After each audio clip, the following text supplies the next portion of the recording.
నమస్తే, welcome to red TV. నేను వంశీ. ఈరోజు మనతో పాటు ఎనలిస్ట్ మైనంపాటి మురళీ శర్మ గారు ఉన్నారు. సార్ నమస్కారం. సార్ నమస్కారం. నిన్న final match Pakistan versus India match జరిగింది. సో ఓటాఓటీగా చాలా అంటే మనకి టెన్షన్ వచ్చింది. ఏం జరుగుతుంది ఏంటి అర్థం కాని పరిస్థితిలో తిలక్ వర్మ వచ్చేసి మ్యాచ్ అంతా చేతిలో తీసేసుకొని గెలవడం జరిగింది. సో గెలిచిన తర్వాత కప్పు తీసుకోవడం అనేది ఎప్పుడు జరిగే సిచ్యువేషన్. బట్ కానీ ఆ ఇచ్చే వాళ్ళు పాకిస్తాన్ వాళ్ళు కాబట్టి మన ఇండియా టీం ఆ కెప్టెన్సీ తీసుకోకపోవడం దాన్ని మనం అలా చూడొచ్చు. మరి అది ఐసీఐసీ అంటే మన ఇండియాకి సంబంధించిన ప్రతి ఒక్కళ్ళు చర్చ జరిగిన తర్వాత కప్పు తీసుకోవడం జరగదని చాలా మంది వార్తలు వస్తుంది.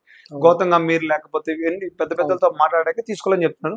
మరి దీన్ని ఏ విధంగా చూడొచ్చు? నమస్కారం. అసలు నిజం చెప్పాలంటే ఈ మ్యాచ్ అనేది జరగడం కూడా ఎవరికి ఇష్టం లేదు ఇండియన్స్కి. ఎందుకంటే పహల్గామ్ దాడి తర్వాత ఇండియా మీద పాకిస్తాన్ దాడి చేసింది.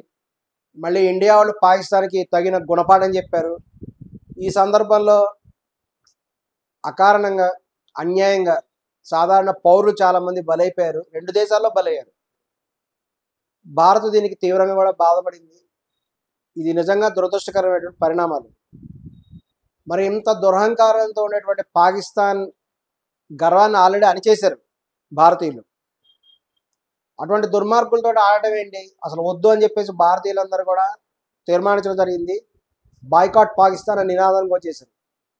కానీ కొన్ని అంతర్జాతీయ సూత్రాలకు కట్టుబడి బలవంతంగా ఆడాల్సి వచ్చింది. అందుకనే మొదటి నుంచి కూడా మ్యాచ్ చూస్తే చాలా తక్కువ జనం ఉన్నారు.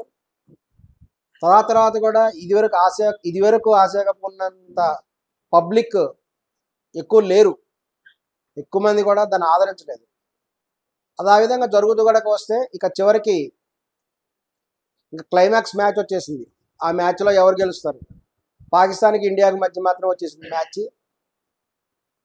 మరి దానికంటే ముందు కూడా నాకు ఆసక్తికరమైనటువంటి సంఘటనలు జరిగినాయి. ఎందుకంటే అంతకు ముందు మ్యాచ్లో కూడా పాకిస్తాన్ మీద ఇండియా గెలిచినప్పుడు సాధారణంగా ఓడిపోయిన తర్వాత షేక్ హ్యాండ్ ఇచ్చుకుంటారు, గెలిచిన జట్టు ఓడిన జట్టు. కానీ ఇండియా జట్టు పాకిస్తాన్కి షేక్ హ్యాండ్ ఇవ్వాల.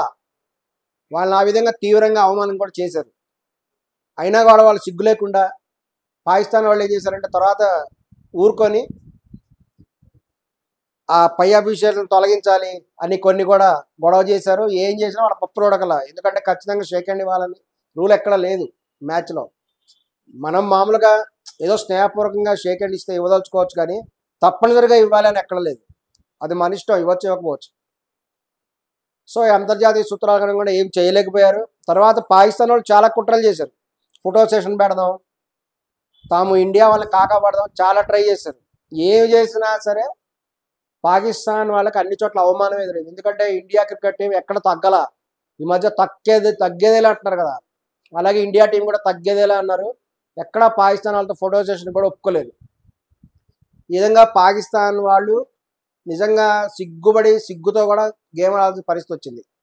ఇక ఫైనల్ మ్యాచ్ ఆడారు. ఈ మ్యాచ్ కూడా దుబాయ్లో జరిగింది. నిజంగా దుబాయ్లో అక్కడ నిర్వాహకులు కూడా ఈ యొక్క మ్యాచ్ని చూసి తీవ్రంగా ఆశ్చర్యపోయారు. ఎందుకంటే అక్కడ స్టేడియంలో మామూలుగా 25,000 కెపాసిటీ సీట్లు. అది వాళ్ళు ఏమనుకున్నారంటే 25,000 కెపాసిటీ కాబట్టి ఒక 16-17,000 సీట్లు టికెట్లు అమ్ముడైపోతాయి అనుకున్నారు. కానీ ఆశ్చర్యకరంగా 25,000 టికెట్లు అమ్ముడైపోయినాయి. అంటే హౌస్ఫుల్ కలెక్షన్స్ అనమాట. అక్కడ స్టేడియంలో ఏంటంటే ఇంకొక 3,000 సీట్లు ఎక్స్పాన్షన్ చేయొచ్చు. సో 3,000 సీట్లను ఎక్స్పాన్షన్ చేశారు. అంటే మొత్తం 28,000 సీట్లు. ఆశ్చర్యకరంగా 3,000 కూడా అమ్ముడైపోయినాయి. అంటే మొత్తం 28,000 టికెట్లు కూడా హౌస్ఫుల్ అమ్ముడైపోయినాయి. సో అంత ఈ యొక్క మ్యాచ్ మీద కూడా అందరికి ఇంట్రెస్ట్ కూడా పెరిగింది. ఇక గమనించినట్టయితే బ్రహ్మాండంగా ఆడారు. మన క్రికెట్ టీం కూడా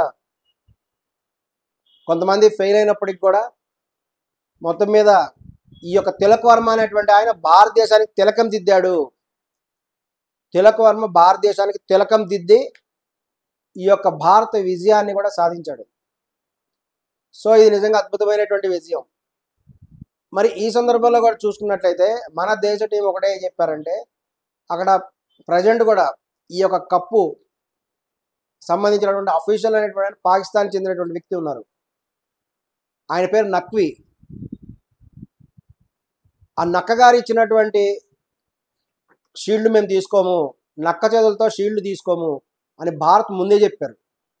చెప్పినప్పుడు ఎంత మర్యాద చెప్పారు. అక్కడ 3 ఆప్షన్లు ఉంటాయి. బంగ్లాదేశ్ సంబంధించినటువంటి వాళ్ళు ఉన్నారు అందులో మెంబర్గా, భారతీయులు కూడా మెంబర్గా ఉన్నారు, పాకిస్తాన్ చెందినటువంటి వాళ్ళు మెంబర్గా ఉన్నారు. కాబట్టి వీళ్ళలో ఎవరైనా సరే ఇవ్వచ్చు.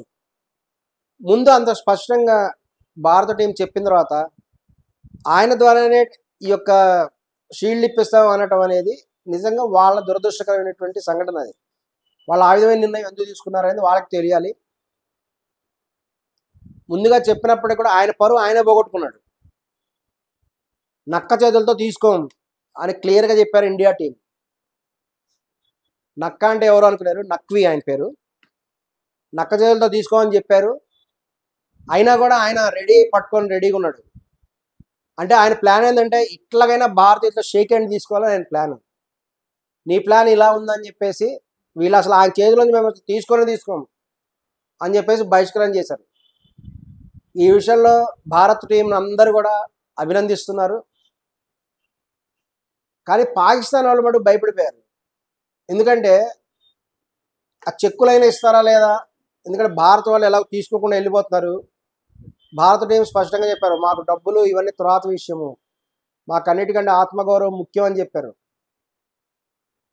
మరి ఆయన ఏం చేశారు? నక్క గారు ఆ షీల్డ్ పట్టుకొని ఆ చెక్కులు పట్టుకొని ఆయన వెళ్ళిపోయాడు. ఆయన వేరే వాళ్ళ చేత ఇప్పించాలి కదా. ఈ గొప్ప హైడ్రామా జరిగింది అక్కడ స్టేజ్ మీద. ఈ గొప్ప హైడ్రామా చూసి ఆ దుబాయ్ షేక్ అయిపోయాడు. వామ్మో ఇదేంద్రా బాబు, ఇండియా పాకిస్తాన్ మధ్య ఇటువంటివి జరుగుతుంటాయా? అంతకుముందు ఆ పాకిస్తాన్ రౌఫ్ ఏం చేశాడు? ఏదో ఇలా అంటూ బాగా యాక్ట్ చేశాడు. దెబ్బకి ఆయన తగినటువంటి దెబ్బ రాడ్ దించారు మన వాళ్ళు. మన బుమ్రా ఏం చేశాడు? నువ్వు ఇలా అంటే ఇలా అని చెప్పేసి మళ్ళీ బాగా చూపించాడు. దెబ్బకి పాకిస్తాన్ వాళ్ళకి రాడ్ దించారు ఇండియా వాళ్ళు. మరి పాపం వాళ్ళేమనుకున్నారు? ఇండియా వాళ్ళంటే చెక్ తీసుకోకుండా షీల్డ్ తీసుకుని వెళ్ళిపోయారు, మరి వీళ్ళు తీసుకోకపోతే ఎలా? పరిగెట్టుకుంటూ వెళ్ళాడు సల్మాన్, పాకిస్తాన్ కెప్టెన్. వీళ్ళు పోయి మటుకు ఈగా నవ్వుకుంటూ చెక్ తీసుకున్నారు సిగ్గు లేకుండా. వాళ్ళు కూడా అంత అఫీషియల్ మెయింటైన్ చేయాలి. వాళ్ళు తీసుకోకపోతే మేము తీసుకునేది ఏంటి అనేటువంటి కొంచెం డిగ్నిటీ మెయింటైన్ చేసి ఉండాలి పాకిస్తాన్ క్రికెట్ టీం. డిగ్నిటీ లేదు, ఏం లేదు పాకిస్తాన్ టీం. ఎందుకంటే మళ్ళీ ఆ చెక్కు మళ్ళీ వస్తుందో రాదో అని వాళ్ళ డౌట్. ఈ మధ్య చెక్ బౌన్సులు కూడా అవుతున్నాయి కదా, చెక్ బౌన్సులు అవుతాయేమో అని వాళ్ళకి అటువంటి పరిస్థితిలో ఉన్నారు పాకిస్తాన్ వాళ్ళు. వీడు పరిగెట్టుకుంటూ వెళ్ళాడు సల్మాన్, ఆయన ఇచ్చిన చెక్ తీసుకున్నాడు. అందరు నవ్వారు, ఈవెన్ దుబాయ్ వాళ్ళు కూడా నవ్వారు ఆయన చూసి, వాడి కక్కుర్తి చూసి. సిగ్గుపడిపోయి ఏం చేశాడు? ఆ చెక్కుని కూడా తనతో పాటు తీసుకెళ్ళాలా, ఆ చెక్కు తీసుకెళ్ళి ఇసిరేసాడు. చెక్కు తీసుకోవడం ఎందుకు, దాన్ని ఇసిరేయడం ఎందుకు? ఈ సల్మాన్ చూసి, ఈ పాకిస్తాన్ వాళ్ళ ప్రవర్తన చూసి దుబాయ్ వాళ్ళందరూ కూడా నవ్వుకున్నారు.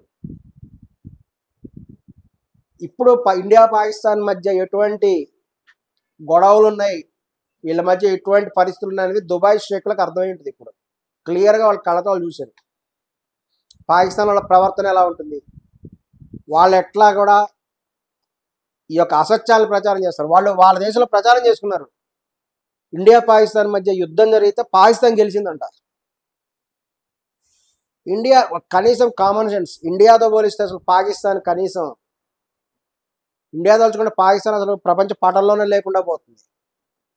కానీ వాళ్ళు ఏం ప్రచారం చేసుకున్నారు? మేమే గెలిచాం యుద్ధంలో ప్రచారం చేసుకున్నాడు. అందుకే నరేంద్ర మోడీ గారు ఒక ట్వీట్ కూడా చేశారు ఇండియా గెలిచిన తర్వాత, అక్కడైనా మనమే ఇక్కడైనా మనమే గెలిచేది, అట్లా యుద్ధంలో అయినా మనమే గెలుస్తాం, స్టేడియంలో అయినా గేమ్లో అయినా మనమే గెలుస్తాం అని కూడా అర్థం వచ్చే విధంగా నరేంద్ర మోడీ గారు ట్వీట్ చేశారు.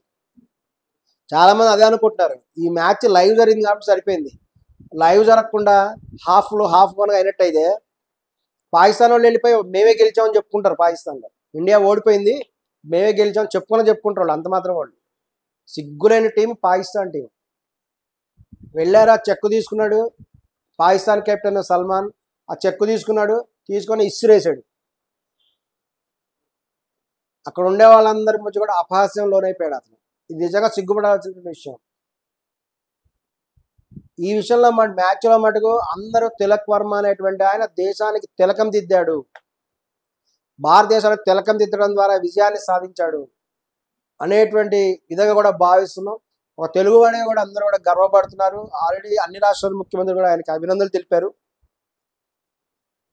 మరి ఇటువంటి కూడా సందర్భాల్లో ఉన్నప్పుడు 21 కోట్లు ఈ యొక్క క్యాష్ మనీని కూడా బీసీసీఐ ఈ యొక్క భారత క్రికెట్ టీం కూడా అందజేయడం జరుగుతుంది.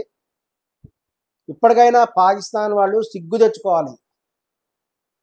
పాకిస్తాన్ వాళ్ళు సిగ్గు తెచ్చుకొని క్రికెట్ మ్యాచ్లో ఆడినప్పుడు కూడా వాళ్ళు ఇలా వాళ్ళ మనిషి అన్నప్పుడు, రవూఫ్ ఇలా అన్నప్పుడు పాకిస్తాన్ టీం ఏం చేయాలి? వెంటనే అతను తొలగించేసేయాలి టీంలోంచి.